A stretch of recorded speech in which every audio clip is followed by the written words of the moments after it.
क्या time travel मतलब समय में यात्रा करना सच में मुमकिन है?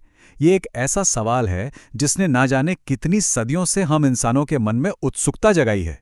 तो आज हम इसी रहस्य से पर्दा उठाने की कोशिश करेंगे। तो चलिए इस सफर की शुरुआत करते हैं एक ऐसी कहानी से जो सुनने में बिल्कुल किसी साइंस फिक्शन फिल्म की स्क्रिप्ट लगती है। जरा सोचिए, क्या कोई सिर्फ 2 हफ्तों में $800 को $350 मिलियन में बदल सकता है? सुनने में नामुमकिन लगता है ना? पर साल 2003 में FBI ने एंड्रू कार्लसन नाम के एक आदमी को पकड़ा जिसने ठीक यही कर दिखाया था। उसकी शुरुआत हुई थी सिर्फ $800 से, एक बहुत ही मामूली सी रकम।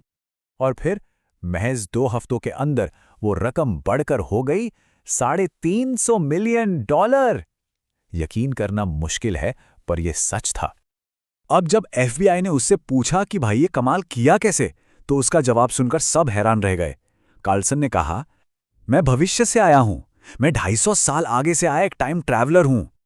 मामला और भी ज्यादा उलझ गया जब जांच करने पर दिसंबर 2002 से पहले एंड्रू कार्लसन नाम के किसी शख्स का कोई रिकॉर्ड ही नहीं मिला। मतलब जैसे वो हवा से पैदा हो गया हो। और सबसे अजीब बात, अपनी जमानत की सुनवाई से ठीक पहले वो ऐसे गायब हुआ कि उसका कोई नामो निशान तक नहीं मिला। तो फिर सवाल वही है, क्या एंड्रू कार्लसन की कहानी सच हो सकती है? क्या समय में यात्रा करना, टाइम ट्रैवल, वाकई में संभव है? चलिए इस कहानी को थोड़ी देर के लिए यहीं रोकते हैं और विज्ञान की नज़र से देखते हैं। सबसे पहले बात करते हैं भविष्य की यात्रा की। समय को समझने के लिए हमें 2 बड़े वैज्ञानिकों के विचारों को देखना होगा। पहले थे सर आइजैक न्यूटन, जिनके लिए समय पूरे ब्रह्मांड में एक ही रफ्तार से चलने वाली घड़ी जैसा था, बिल्कुल स्थिर। पर फिर आए एल्बर्ट आइंस्टाइन और उन्होंने सब कुछ बदल दिया। उनके मुताबिक समय एक नदी की तरह है, जिसकी रफ्तार कहीं तेज तो कहीं धीमी हो सकती है। वो सापेक्ष है, यानी रिलेटिव। आइंस्टीन के इसी कमाल के आइडिया को कहते हैं टाइम डायलेशन। और सच कहूं तो भविष्य में यात्रा करने का सारा राज इसी एक कॉन्सेप्ट में छिपा है। तो सवाल यह है कि समय की इस नदी को धीमा कैसे किया जाए। खैर, आइंस्टीन ने इसके 2 तरीके बताए। पहला है स्पीड, यानी बहुत ही ज्यादा रफ्तार, और दूसरा है ग्रेविटी, यानी शक्तिशाली गुरुत्वाकर्षण। और हाँ, ये सिर्फ कोई किताबी बात नहीं है, इसे बाकायदा साबित किया जा चुका है। 1971 में एक प्रयोग हुआ जिसमें 2 एकदम सटीक परमाणु घड़ियां ली गईं। दोनों को एक ही समय पर सेट किया गया। एक घड़ी को जमीन पर ही रहने दिया गया और दूसरी को एक सुपरफास्ट जेट में रखकर दुनिया का चक्कर लगवाया गया।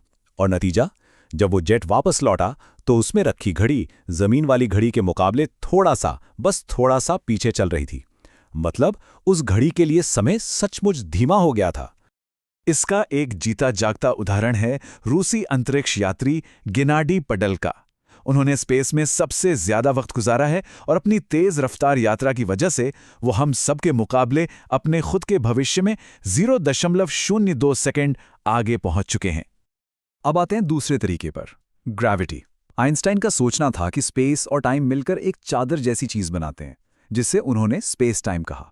और जो भारी चीजें होती हैं, जैसे हमारे ग्रह या सूरज, वो इस चादर में एक झुकाव या मोड़ पैदा कर देती हैं, ठीक वैसे ही जैसे एक भारी गेंद को चादर पर रखने से होता है। और सिद्धांत ये कहता है कि गुरुत्वाकर्षण जितना ज्यादा शक्तिशाली होगा, समय की रफ्तार उतनी ही धीमी हो जाएगी। तो सोचिए, अगर कोई किसी ब्लैक होल जैसी जगह के पास चला जाए जहां ग्रेविटी बेहिसाब है, तो वहां समय लगभग रुक सा जाएगा। ठीक है, तो भविष्य में जाना तो मुश्किल है, पर नामुमकिन नहीं लगता। विज्ञान इसकी इजाजत देता है। लेकिन टाइम ट्रैवल का जो असली सपना है, अतीत में वापस जाना, क्या वो मुमकिन है? इस सवाल का जवाब ढूंढने के लिए महान वैज्ञानिक स्टीफन हॉकिंग ने एक बड़ा ही मजेदार प्रयोग किया। उन्होंने एक शानदार पार्टी रखी और मेहमान कौन थे? भविष्य से आने वाले टाइम ट्रैवलर्स। पर एक ट्विस्ट था। उन्होंने पार्टी का इनविटेशन पार्टी खत्म होने के बाद भेजा। और जानते हैं नतीजा क्या हुआ? कोई नहीं आया, एक भी मेहमान नहीं। अब सिद्धांतिक तौर पर तो आइंस्टीन के समीकरण एक रास्ते की बात करते हैं, जिसे वर्म होल कहते हैं। ये स्पेस टाइम में एक शॉर्टकट जैसा हो सकता है, जो शायद हमें अतीत में ले जाए। लेकिन इसमें एक बहुत बड़ी लेकिन है। इसे खुला रखने के लिए हमें नेगेटिव एनर्जी जैसी किसी अजीब चीज की जरूरत पड़ेगी, और ऐसी कोई चीज आज तक मिली नहीं है। पर एक पल के लिए मान लेते हैं कि हम ये सब कर लेते हैं, एक वर्म होल बना लेते हैं, तो क्या हम अतीत में जा पाएंगे? यहीं पर एक और बड़ी समस्या खड़ी हो जाती है और उसे कहते हैं पैराडॉक्स यानी विरोधाभास।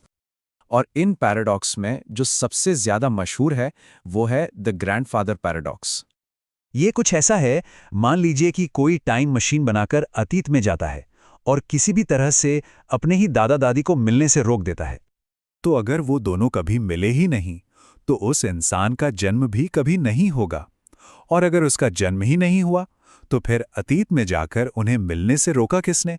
ये एक ऐसा चक्कर है जिसका कोई जवाब नहीं। तो हमने विज्ञान की बातें समझ लीं, पैराडॉक्स को भी देख लिया। अब वापस चलते हैं अपनी उसी कहानी पर, एंड्रू कार्लसन की कहानी पर, और देखते हैं कि आखिर उसका सच क्या था। तो क्या एंड्रयू कार्लसन सच में एक टाइम ट्रैवलर था? नहीं, सच तो ये है कि ये पूरी कहानी वीकली वर्ल्ड न्यूज़ नाम के एक मजाकिया सटायरिकल अखबार की उपज थी। ये एक मजाक था जिसे कुछ न्यूज़ चैनलों ने गलती से सच मानकर चला दिया था।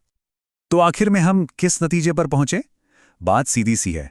भविष्य की यात्रा विज्ञान के नियमों के हिसाब से संभव है। स्पीड और ग्रेविटी के जरिए ये किया जा सकता है। हाँ, हम टेलीस्कोप से अतीत की एक झलक जरूर देख सकते हैं, क्योंकि सितारों से रोशनी हम तक पहुंचने में लाखों साल लगा देती है। लेकिन खुद अतीत में जाना, वो पैराडॉक्स की वजह से लगभग नामुमकिन लगता है। वो फिलहाल साइंस फिक्शन की दुनिया में ही बेहतर है। और आखिर में एक सवाल जो सोचने पर मजबूर करता है।